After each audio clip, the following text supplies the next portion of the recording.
कहीं ना कहीं school, college, engineering college, university आनी चाहिए, अस्पताल आना चाहिए।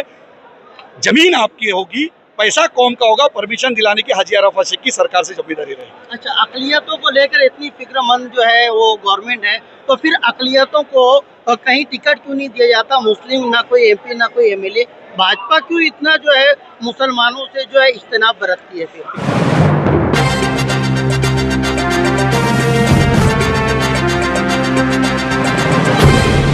देखते रहिए the prime news Abdul Rahman के साथ। भाजपा अक़लियती शोबे में अहम जिम्मेदारी निभाने वाले हाजी अरफात आज शहर में होने वाले एक इज्तिमाई शादी में शिरकत की गरज से मालेगांव शहर तशरीफ लाए। हमने भी मौका गनीमत जाना और उनसे वक्फ तरमीमी बिल के ताल्लुक से मुसलमानों के खदशात का जिक्र किया। आइए देखते हैं वक्फ तरमीमी बिल को लेकर क्या कहना है हाजी अरफात का। हम ये वाज़ेह कर दें कि हाजी अरफात की बातों से हमारा या हमारे द प्राइम न्यूज चैनल का इत्तेफाक रखना ये ज़रूरी नहीं है। ये उनकी अपनी सोच हो सकती है, ये उनका अपना बयान है। आपका ताल्लुक जो है अक़लियती विभाग से है। वक्फ तरमीमी बिल को लेकर काफ़ी एतराज़ात उठ रहे हैं, मुसलमानों में एक भय का वातावरण है। क्या कहना चाहेंगे, क्योंकि आप हुकूमत का भी एक हिस्सा हैं, किस तरीके से आप जो है डिफेंस करेंगे इस मुद्दे के ऊपर? देखिए, मैंने इसके ऊपर काफ़ी चर्चा की, काफ़ी बोला है। इसके अंदर बहुत सारे ऐसे जो चीज़ है जो आने वाली नस्लों को फ़ायदा पहुंचाएगी। कुछ 2-3 चीज़ें हैं जिसके ऊपर बहुत बड़ी नाइतफ़ाक़ी कंट्रोवर्सी चल रही है। हिंदुस्तान के बड़े बड़े आलिम दीन हैं, बड़े स्कॉलर्स हैं, बड़े जानकार लोग उसके ऊपर काम कर रहे हैं, बड़ी बड़ी तंजीमें काम कर रही है। और अगर कोई चीज़ इसमें अगर गलत लगती है, मैं आपके चैनल के माध्यम से करता हूँ, वो बिल्कुल मुझ तक आ सकते हैं, बात कर सकते हैं, अपने पॉइंट्स रख सकते हैं। मैं सरकार तक के, राज्य सरकार तक के, केंद्र सरकार तक के कौम की आवाज़ बनकर इंशाल्लाह ताला खड़ा रहूँगा। कुछ चीज़ें जो मैंने उसके अंदर पढ़ी, जैसे कि ट्रांसपेरेंसी आने वाली चीज़ें, मस्जिद मदरसों का जो गलत कहीं यूज़ किया जाता है, हर जगह नहीं, लेकिन उसको किस तरीके से सेव किया जाए। आप नबी पाक सल्लल्लाहु अलैहि वसल्लम के दौर में जिस तरीके से वफ़ का कानून आया, जिस तरीके से वफ़ लाया गया, वफ़ यानी अल्लाह की दी हुई ज़मीन, और ये कानून कहाँ से आया है, किस तरीके से आया, ये हम इसको शरीयत मानते हैं, तरीक़त मानते हैं, हकीकत मानते हैं। और जब हम सब सारे लोगों के अंदर जब बीच में जब जाके बातें करते हैं तो सुनते समझते हैं। और सारी चीज़ों के उस दौर के अंदर खजूर के पेड़ लगाए गए थे, और खजूर के पेड़ लगाने के बाद जब वो पेड़ उगेंगे, उसका कॉन्सेप्ट ये था कि जो पेड़ उगेंगे, जब उसमें फल आएगा तो ज़रूरतमंदों तक के वो पैसे तकसीम किए जाएंगे। ऐसी कुछ शर्तें थी। जब झाड़ लग गया, पेड़ हो गया, फल आ गया, और फल आने के बाद हमारे सहाबाओं ने वहाँ पे जाके घर घर ऐलान किया कि कौन ज़रूरतमंद है, कौन यतीम है, कौन मिस्कीन है, कौन ज़रूरतमंद है, कौन बीमार है, किसके घर में शादियाँ के लिए अखराजात की कमी है, आप आओ। और आने के बाद उस वक्त पे सहाबाओं ने नबी पाक सल्लल्लाहु अलैहि वसल्लम के हुक्म से उस दौरान में उन ज़रूरतमंद तक के उस पैसे पहुँचाने का काम किया गया था। क्या हिंदुस्तान में या पूरी दुनिया में हमने ऐसा देखा, या आपने इतने साल पत्रकारिता हुए करते हुए देखा कि किसी मस्जिद से जुमा के दिन या ईद के दिन ज़कात और फितरा दिया जाता है, लिया जाता है? मस्जिद के अंदर ज़कात का पैसा नहीं लगता, फितरे का नहीं लगता। क्या ऐसा कोई मस्जिद से ऐलान हुआ कि ईद हो गई, नमाज हो गई, नमाज के बाद ऐलान हुआ कि कौन यतीम है, कौन गरीब है, कौन मिस्कीन है, कौन ज़रूरत में, आओ और आके अपना हक ले जाओ? ऐसा कुछ हुआ क्या? तो ऐसा मैंने कहीं पे भी नहीं देखा। ऐसा कहीं होगा तो मैं खुद वहाँ पहुँचूँगा। पर वहाँ पर जो पैसे जो रहे होते, आम तौर पर देखा गया कि वो फिक्स डिपॉजिट पे गए, लाखों रुपए फिक्स डिपॉजिट किसके लिए रखी गई है? उन ज़रूरतमंदों के लिए रखी गई है, या मस्जिद मदरसे के लिए, या उन ट्रस्टियों के लिए रखी गई है? ऐसी कई चीज़ें हमने जो देखी, तो उसका भी हिसाब लिया जाएगा, ट्रांसपेरेंसी की जाएगी। इसमें कभी भी कोई भी गवर्नमेंट की दखल अंदाजी नहीं होगी।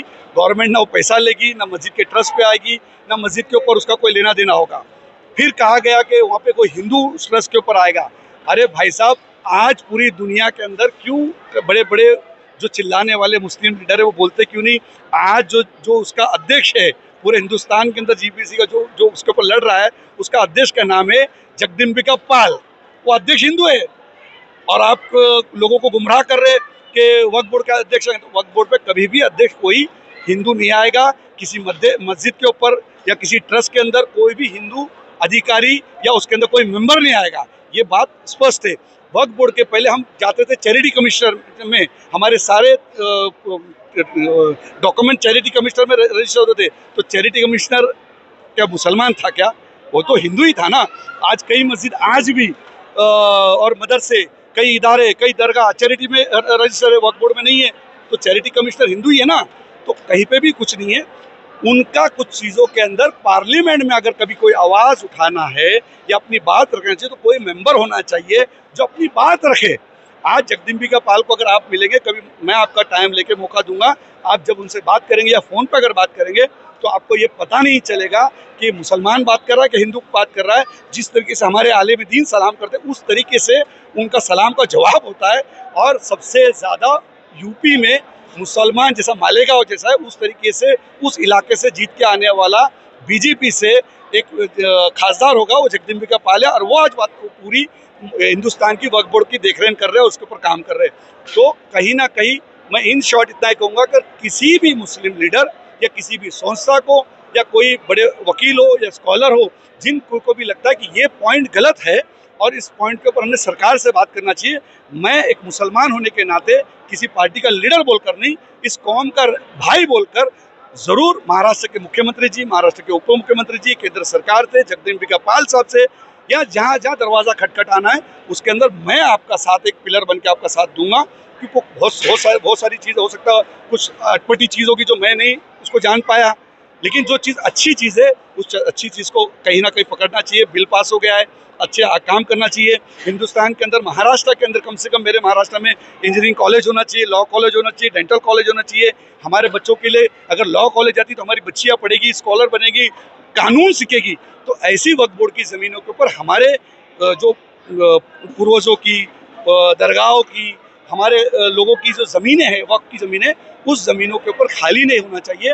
कहीं ना कहीं school, college, engineering college, university आनी चाहिए, अस्पताल आना चाहिए। ज़मीन आपकी होगी, पैसा कौम का होगा, परमिशन दिलाने की हाजी अरफात शेख की सरकार से जिम्मेदारी रहेगी। अच्छा, अक़लियतों को लेकर इतनी फिक्रमंद जो है वो गवर्नमेंट है, तो फिर अक़लियतों को कहीं टिकट क्यों नहीं दिया जाता? मुस्लिम ना कोई MP ना कोई MLA, भाजपा क्यों इतना जो है मुसलमानों से जो है इज्तनाब बरतती है? फिर देखिए कैसा है, हर जगह जगह पे अपने अपने तरीके से होता है। जैसे कि मैं भी एक भारतीय जनता पार्टी के ट्रांसपोर्ट विंग के ऊपर हूँ, मैं अल्पसंख्यक के अंदर माइनॉरिटी कमीशन के ऊपर काम कर रहा हूँ, कैबिनेट मंत्री का दर्जा रहा। तो हर एक कोई अपने अपने तरीके से काम कर रहा है। अब कोई जब जाएगा, मुझे लगता है कि अगर आप आपके इलाके से जाके बात करेंगे और आपका फॉर्म रिजेक्ट हुआ तो हम बात कर सकते हैं। मुझे नहीं लगता कि कोई जाता होगा और मांगता होगा, क्योंकि हम में पहले ही डर होता है कि मैं मुसलमान इलाके से खड़ूंगा तो मुसलमान बीजेपी को वोट देगा कि नहीं देगा। हम में डर पहले से था। कहीं ना कहीं हमको पहल करना पड़ेगी। अपने अपने इलाके से मुस्लिम समाज के जो जानकार है, जो अपने इलाके के अंदर अपने कुछ ओहदा रखते हैं, ऐसे लोगों ने पार्टी से जुड़ना चाहिए, पार्टी में जाना चाहिए और इच्छा जाहिर करनी चाहिए कि भाई मैं यहाँ से इलेक्शन लड़ना चाहता हूँ, नगर सेवक लड़ना चाहता हूँ, आमदार बनना चाहता हूँ, खासदार बनना चाहता हूँ, तभी कम से कम पार्टी सोचेगी। तो मुझे लगता है ये भी पहल करना चाहिए और लोगों ने मांगना चाहिए। हाँ, जाने के बाद अगर लगता हो काबिलियत है और उसको नहीं मिल रही, तब हम बिल्कुल उसकी आवाज़ बन के एक हाजी अरफात खड़ा रहेगा।